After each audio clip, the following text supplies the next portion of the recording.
Assalamualaikum warahmatullahi wabarakatuh. Perkenalkan, saya Dea Putri Safira dengan NPM 027 akan menjelaskan materi mengenai sentral dogma. Nah, di sini ada pengertian dari sentral dogma. Apa sih sentral dogma itu? Sentral dogma adalah proses di mana terjadi perubahan gen dari DNA menjadi RNA dan dari RNA menjadi protein melalui serangkaian proses. Di tahapan sentral dogma ini ada 3. Yang pertama ada replikasi, selanjutnya ada transkripsi, dan yang terakhir ada translasi. Nah, tahapan yang pertama adalah replikasi. Replikasi yaitu tahap di mana terjadinya proses pembentukan DNA anakan dengan DNA induk sebagai template. Situs awal replikasi atau disebut juga titik ori ataupun origin of replication merupakan satu ruas yang mempunyai runtutan bahasa tertentu yang khas untuk setiap organisme. Nah, replikasi ini memungkinkan penyalinan materi genetik menjadi protein.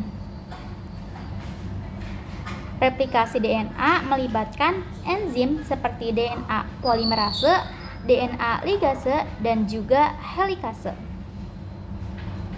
Selanjutnya adalah transkripsi. Transkripsi adalah pemindahan informasi genetik dari DNA ke mRNA. Transkripsi ini ada 3 tahapan. Tahapan yang pertama adalah tahap inisiasi, tahapan yang kedua adalah tahap sintesis, dan tahapan yang ketiga adalah tahap terminasi. Tahap inisiasi yaitu tahap di mana RNA polimerase menempel pada bagian DNA yang diikat oleh promotor. Tahap sintesis yaitu di mana DNA polimerase memanjangkan hasil transkripsi DNA dengan bantuan beberapa jenis faktor transkripsi. Yang terakhir adalah tahap terminasi. Tahap terminasi adalah tahap di mana transkripsi berhenti bila RNA polimerase bertemu dengan terminator yang menyebabkan lepasnya RNA polimerase dari rantai DNA. Transkripsi ini terjadi di nukleus dan hasil RNA dibawa menuju sitoplasma untuk tahap selanjutnya, yaitu tahap translasi. Nah, tahap yang terakhir adalah tahap translasi. Translasi yaitu proses di mana terjadinya penerjemahan informasi dari mRNA untuk menjadi protein atau biasa disebut sebagai sintesis protein. Translasi ini terbagi menjadi 3 tahapan juga. Yang pertama adalah tahap inisiasi, tahap sintesis, dan juga tahap terminasi.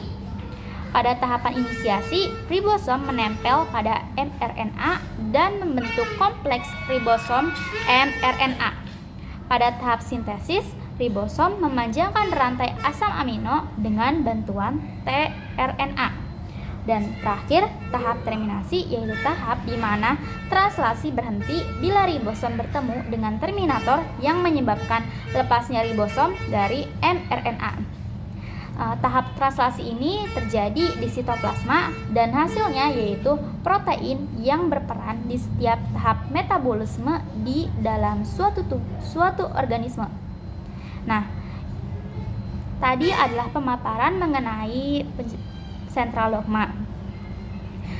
Ini menjelaskan gimana sih informasi genetik dari DNA diubah menjadi protein melalui 3 tahapan, yaitu replikasi, transkripsi, dan juga translasi. Itu saja yang bisa saya sampaikan. Mohon maaf bila ada kekurangan dan kesalahan.